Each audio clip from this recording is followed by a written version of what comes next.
Hello, everybody. Welcome to another edition of the Sales Tech Deep Dive. It is an honor and a privilege to be joined today by Dominik Facher with Zoominfo, and of course, my more than esteemed colleague, Nicolas. How are you doing today? Just great. Doing great. Thanks for having me. Dominik, we're so excited to bring you on the show. Obviously, Zoominfo is, if not it's one of the key players in the sales technology space. And we know from your perspective, it is the key player in the sales technology space.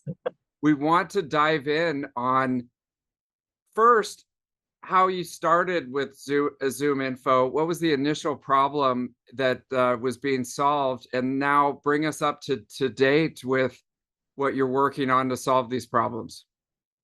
Yeah, absolutely. And again, thanks for having me. Excited to be on and talk about this with you. That's obviously near and dear to our hearts. Yeah, Zoominfo, I think even from the early days when Henry started the company, I think he would still say it's about modernizing go-to-market, which means, you need to find your next best customer. You need to reach that customer, or you need to grow your customer base. That's been the case back then as much as it is today. When Henry started, the company was still called DiscoverOrg. And part of the core problem was, the sellers back then, they went to like office parks to find customers, right? And so the way that you go through is you start with the first one, you ring the bell, and you go to the second one, you go to the third one. And it's obviously very different today, but it's still, just figuring out what are all the companies that are out there, who are the right people in those companies that I should be targeting. And then, should I actually target somebody to be more efficient with where I go after? That was kind of the core problem. So taking kind of what's in a Rolodex of a salesperson and probably not in the CRM into no, we have a database. There's actual data behind this. I can take this into the cloud. I can update that, and I can make it transparent and fresh to the rest of the customer base. And so when you abstract that a little bit, and that brings us to, it's the same problem today. It's the CRM is not up to date. We actually don't know when and where we're engaging with our customers, who are the right customers, how many more are out there. And that's really the problem that we're solving and still solving. It's just that go-to-market really advanced so much in the last 10, 15 years that, when you say, how do I find my next customer? Well, it means, do I actually have all the dynamic territories out there? Do I have all the right data about their behavior, about their buying patterns, about their habits? Do I have all the activity data about my customers? Like every time a sales rep had an interaction, could be through conversation intelligence, could be through email. How do I reach them? That's usually online channel at this point, between marketing, advertising, sales engagement, and then growing the entire customer base. So today we're a lot more full funnel, from the first touch point through marketing all the way through to closing a deal, the customer success teams, account management teams that make up more than half of our customer base today. But yeah, it's long and short. You need the best data set. You need to know who your customers are. You need to know how to interact with them, when you interacted with them, which ones are the good ones. And that data back then, as much as today, is probably not in the CRM. An evergreen. So if we go problem. back, you kind of changed it a bit, the industry. Back then, there was a lot of lists. Yeah. And my understanding is that you took a deliberate approach to data quality and comprehensiveness before you started to make all those acquisitions and become as large as you are today. So can you unpack a little bit this secret sauce that you had at the beginning and how it evolved when you kind of expanded your data set? Because I feel it's particularly central to your value proposition.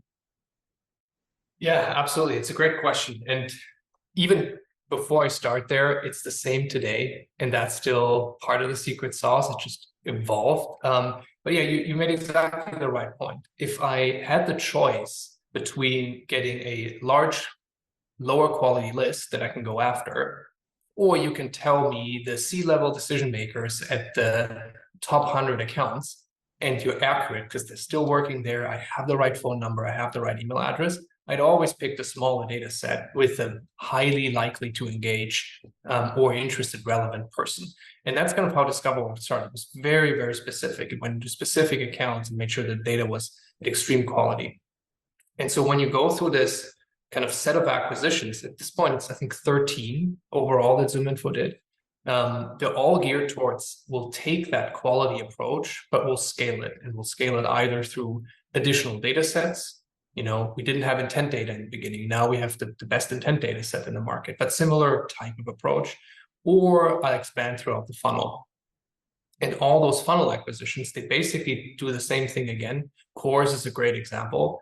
We're now capturing conversations, and that's a great tool for the front line. But even more importantly, we actually get a lot of data and insights into the quality of the people and the interactions that we then can feed back and make a customer's data set better. So if I'm a customer and I use Cores and Zoominfo together, all of a sudden I know, hey, I just had a meeting invite. There were 3 people. One of them was a C-level decision maker. That person joined the meeting. First of all, that means they're still there. Second, I now got engagement. And that engagement basically helps me be more effective, prioritize more. So same pattern. The one last thing I'll say, and that's to your original question, we started out with the demographic or firmographic data. So people data, contact data, and company data. And you need the best data set, you need to find the right people. When you look at the market today, a lot of the heat and a lot of the opportunity comes from signal data, buying signals, some kind of signal that an account is in market.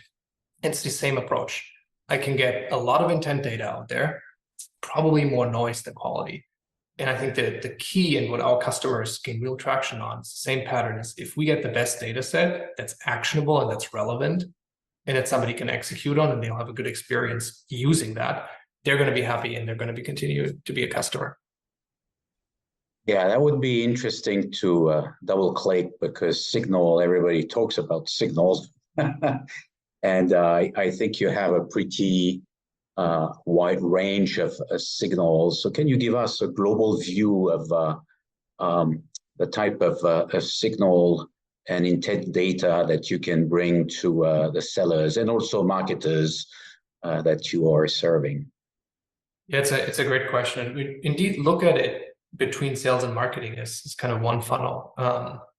And so the most important part is, I think we all believe that the day and age where you can kind of just cold outbound and it's going to be successful, that's probably not going to be the case for too long, if it's not already over. Versus I need to target the right person at the right time. Sounds very basic.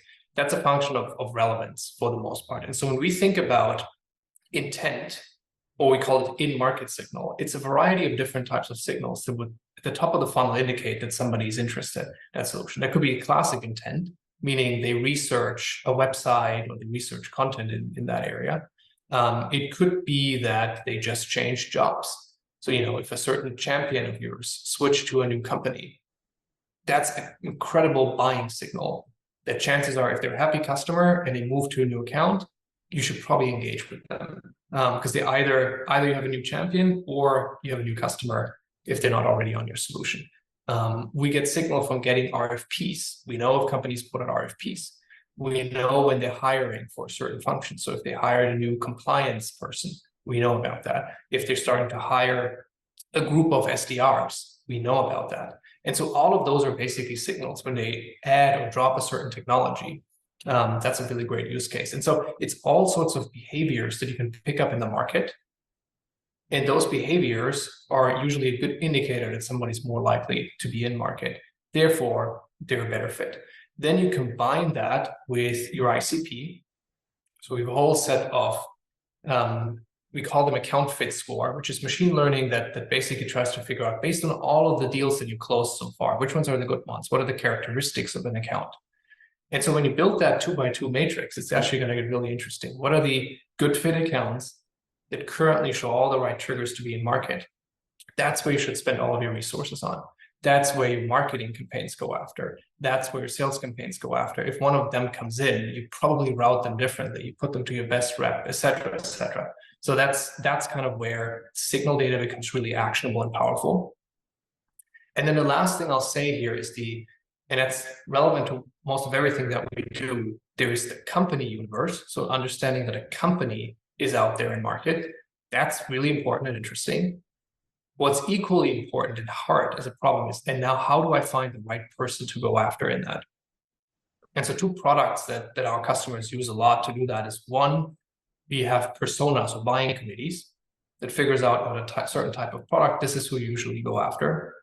And then we have likely to engage, which is basically a data set around this person is more likely, and it turns out 4x more likely, that's our bar, to pick up the phone or respond to an email based on all the data that we've seen when you reach out to them. And so between that, you're going to be really, really quick between I log in the morning, here are the accounts that are in market. Those are the ones that fit my ideal customer profile. Here's the 3, 5, 6, 10 people that are likely to engage.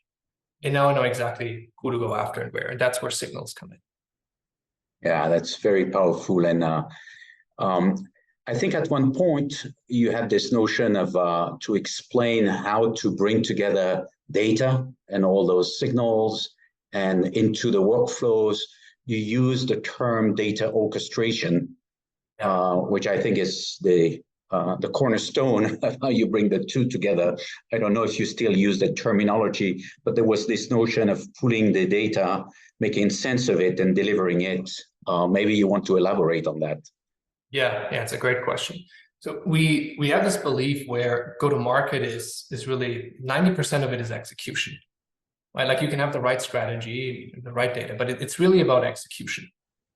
And execution means that the salesperson that's in front of a lead or customer, they're doing the right activity, they're spending all the right time on the right accounts, the right resources, etc. And so when you break that down, the way we think about the world is you have the data asset that we just talked about, but then it's really about the orchestration across all the different channels and basically the activation of that data asset that really makes it. Like, take an example. We talked about champion tracking before. We do that for a large set of customers, and especially the larger enterprise accounts are really interested in that. So you have a champion in a specific account. And so now that champion changes their job. So you want to reach out to them. Sounds very easy. When you peel back the onion a little bit more, what you actually want to do is first, you want to detect that is an actual job change of that champion. Zoominfo can help you with that. Then you want to go into the old account and you want to make sure you still have a champion. Otherwise, that account is at risk. So you're going to go in and find all the other buyers, potential champions. You're going to let the right rep know that their account just lost a champion and they should probably reach out to XYZ new people in order to save the account. And then for the new account, you want to go in and you want to say, okay, again, let the rep know, find out if that's actually an existing customer, not an existing customer. Is it a target account? Is it not a target account? Are they even a good account? Depending on that, you're going to route it to a rep. Maybe you're going to do marketing first, right? Because it's too early. So you're going to start a campaign. And then how do you reach the rep? Well, maybe you want to send that in Slack, and then you want to give them follow-up actions. And if nothing happened, you want to launch a new campaign, et cetera, et cetera. So there's a lot of orchestration that needs to happen in the background to get from the inside of a champion just changed the job, and we have a revenue opportunity, to specific either humans or automation executing against that opportunity. And I think that's where revenue and growth really happens. It's like executing on that insight and really at scale getting that out. Yeah, it makes tons of sense, and everybody knows that Zoominfo is built on being on a very efficient and effective sales machine. So the words execution have a particular meaning in your mouth, and it makes sense, this notion of trying to infuse the data in not one but multiple workflows.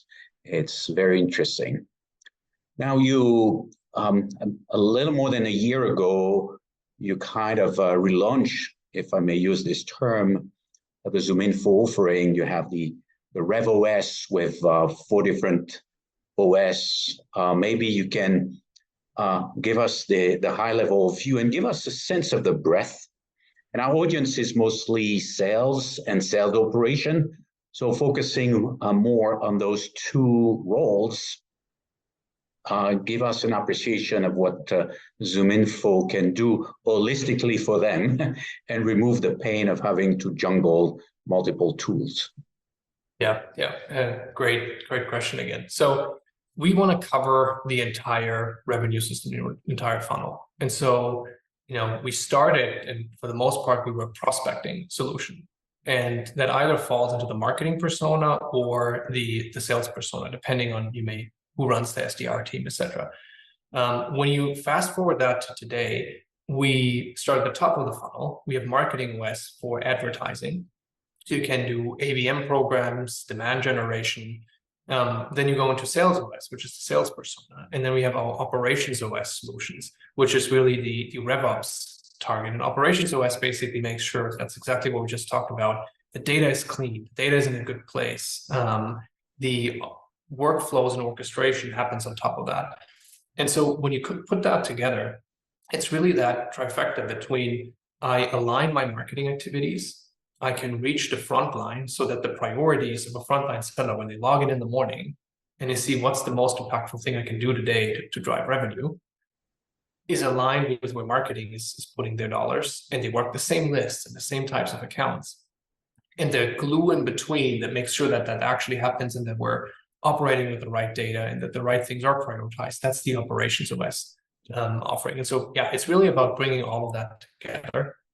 And then the last thing I'll say is, when I say sales, I really mean the frontline revenue teams. More than half of our customer base right now is really having their account executives, account managers, and CSM teams in particular on the platform. So we've really expanded this across the entire revenue function, so that everyone operates right data, right workflow, and drives growth.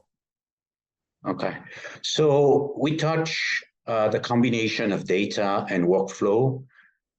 We've touched the signals and the way you can actually implement those in multiple workflow through data orchestration. You just touched the coverage, the functional coverage across the three main functions of the revenue. Yeah. What are the other key differentiators of Zoominfo? Yeah, you touched on all the right ones. There's two more I'll highlight. We're building this signal engine and this orchestration engine, and that's kind of the source on top of the data that really drives a lot of the decision making. And so having all the data flow in and making the right prioritization decisions is really key for us. So it's about getting all the different in-market signals, in deal cycle signals. Are we engaging with the right decision makers in that deal? How many minutes have we spent with the VP? And does that factor into it? So at the end of the day, what I want to get to is I want to prioritize my accounts and I prioritize my next best action.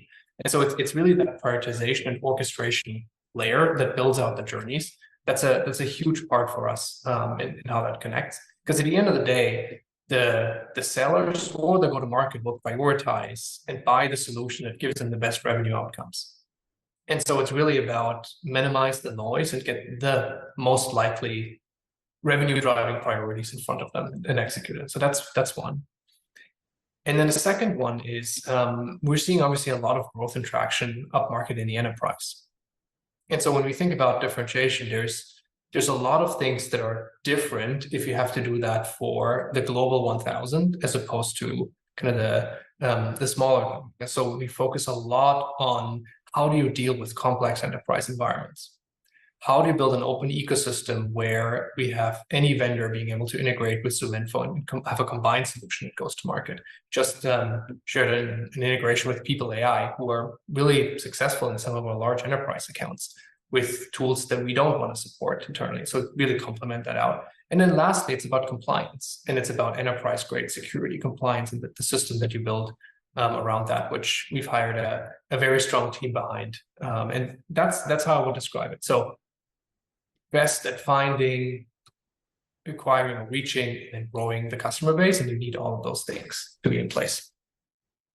It makes sense, and it sheds some light. I know you've integrated with companies such as Snowflakes, Databricks, Amazon. So this is really this enterprise play where you want to weave yourself into whatever data layers or data infrastructure they built. Usually at this time of the show, David asked a question about AI, but if it's not taking his time slot. So how do you leverage AI in this offering? Anything intriguing that you want to comment? Yeah, I'm very happy to. That's probably our favorite subject this time of the year. So we think about AI first and foremost as an opportunity, in the sense that every company that wants to use AI in their revenue motion, they actually need to trust the data. You've all seen what happens if you plug really bad data into any sort of AI. You basically scale garbage, for the lack of a better term. And so it's really about that data foundation that becomes more important today than it was even before. And so it's a huge opportunity for us. The second part is AI gets really interesting when you combine multiple data points together and you create it. So when we think about all the activities that happen currently in a revenue organization, we're able to combine a lot of that into a large part of optimization. So we have teams that are writing emails completely automatically. You've seen a lot of that out there. A lot of vendors are doing this. It makes a whole hell of a lot of difference if you take a generic email, or if you give this thing the actual relevance and context that would drive us to recommend this to a rep to reach out. If you give all of that context to an AI, you get actually pretty good emails. And the same thing happens to advertising. If I give all the right context, this is the type of account, this is the type of customers, I know them from before, they've been a customer, they've also been a user, this is what they like, this is what they said in their last call, etc., etc. You get incredible personalization. And you compare and you combine that with relevance of what we just talked about earlier in the call, you really get engagement at scale that works. And we've seen that. We've seen tremendous results from that. So that's something we're really focused on. That impacts how people search, because how people engage. And then the last thing I'll say on the AI front is we've obviously seen a lot of traction in just helping us with better data. There's certain things that we've used internally, and AI can help us pinpoint, create new attributes at scale that help our customers kind of expand to the data universe quicker than we've been able to do before. And when you start to engage with companies, who usually brings in Zoominfo initially? Are you getting more interest from the marketing side, the sales side, revenue operations? Yeah, we have about 35,000 customers today. And so a good chunk of our business actually comes from, they've started with something small, and we've just talked through all the different products. We're going from the sales team to expand into the marketing team, to expand into the operations team, and to grow even within the sales team. So that's a huge part of the opportunity for us. And the more you bring onto the Zoominfo stack, the more efficient this entire engine becomes. And the more data points you collect, the better your recommendations become, etc. And then when it comes to net new customers, I think our brand is still stronger in a sales side. So you'd have either an SDR leader or general revenue leader going there. We do have about a third or so of our customer base where the prospecting teams actually sit with marketing. And so it's a marketing leader, but from a prospecting angle. And so because it's a good opportunity to expand into, it's not just the SDR team, it's also your entire marketing stack that can run on Zoominfo for campaigns, for advertising, and then syncing that, bringing the SDR team and the marketing team behind the same accounts, the same activities, the same focus. Mm-hmm. And do you see that in your enterprise customers as well, where just one section of the enterprise will bring it in for the SDRs and then they'll start to expand from there, or is it a different motion? Yeah, that's the primary motion. The other thing that's really interesting in larger enterprise accounts is they oftentimes have internal teams And so they sometimes expand and bring us in to build more advanced models. They have lead scoring models or account scoring models. And so they need additional data points. And so we're combining basically the data science team and bringing them together with the revenue teams and really creating that data foundation. So really up market, they play a role too, data science, data management, and then really connecting that into the revenue motion. And it seems that other players in your space are expanding to the point where you just need a platform like Zoominfo and then a CRM. Do you see at some point those combining where you just need only Zoominfo, or do we still need to have a CRM running in the background? Yeah, I genuinely believe that you need the CRM, and I don't think that's going to go away in any shape or form. I think the CRM vendors, for all matter of trying to expand, and are doing phenomenal work in many of those areas too. You saw some of the things that HubSpot did, and how Salesforce is leaning in. I don't think that we're going to see the CRM going away. I think what we're going to see is that every revenue organization needs basically in front of their sellers a sort of co-pilot that really helps them get their job done in a more productive way. And in order to do that, you need all the right context and relevant information in front of them, and you need it prioritized and you need it synthesized. That's one. And so there will be players that are going to do that. And again, it comes back down to the data foundation and the insights that you can provide there. And then the other part that you need is the orchestration. It really drives those priorities in front of people. Which accounts should you go after today? Which deals should you prioritize today? Even simple things as in like, you haven't followed up with this deal for 5 days. They've emailed you, you haven't responded. Those things, they just need to be in a single place, single pane of glass in front of people, and need to be orchestrated. So there's proper priority. I genuinely believe in that. And nowadays, that means you need to take third-party data like Zoominfo, you need to combine it with first-party data that sits in the CRM or that comes from activity, engagement, emails, calls, everything that you're doing with customers. And then many of our customers, especially at market, they have their own models, they have other data sources, they have product data. Unless you can combine those data sets into one message to the frontline seller or into your automation, it's going to be chaos. And most of our customers today struggle more with chaos than anything else. The reps get hundreds of notifications across all those different tools. And what they do most is copy paste from one place to another so that it stays consistent. That's the part that really companies struggle with. And by the way, on the data side, on the RevOps side, it's even worse. Everyone had the data in the CRM lost it, and then some of them moved it over to Snowflake, and then built all this BI automation on top of it. But that didn't fully work, and now the data in Gain side is different than in Snowflake and in CRM, and at the end of the day, chaos, right? And so that's really the main job that we have to do, is to clean that up, get a single great data source. You can build the entire go-to-market automation and execution on top of it, and then you put that single pane of glass in front of the sellers, so that it can execute and prioritize. That's really it. Mm-hmm. And Nicolas, I got one more. So a lot of what you're describing is what SDRs and inside sales reps used to do all day with their 8 hours. You've essentially automated a big part of the job. Are we still going to need sales reps at some point in the future? I mean, in a few years, it seems like the only thing that's wrong with the picture right now is involving a human being. Yeah, I'm very, very bullish. Or maybe right now this sounds contrarian in saying we need the humans. We definitely do. I think the problem in the market, when you look at it, is at any given point in time, 2 or 3% of companies are in market for your solution right now. It's still the stat, and that will be the same in a couple of years.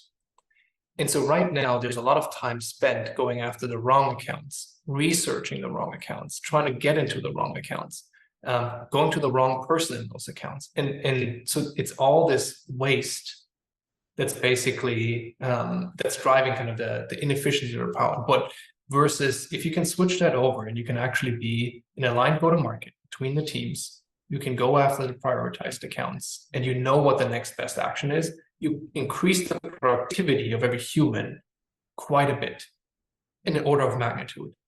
And now all of a sudden you're in a place where it's about, how do I make a connection with a person I'm just reaching out to? Because I know that I'm relevant, I know that I'm personalized, but I still need to help them. I need to go through the deal, I need to close the deal.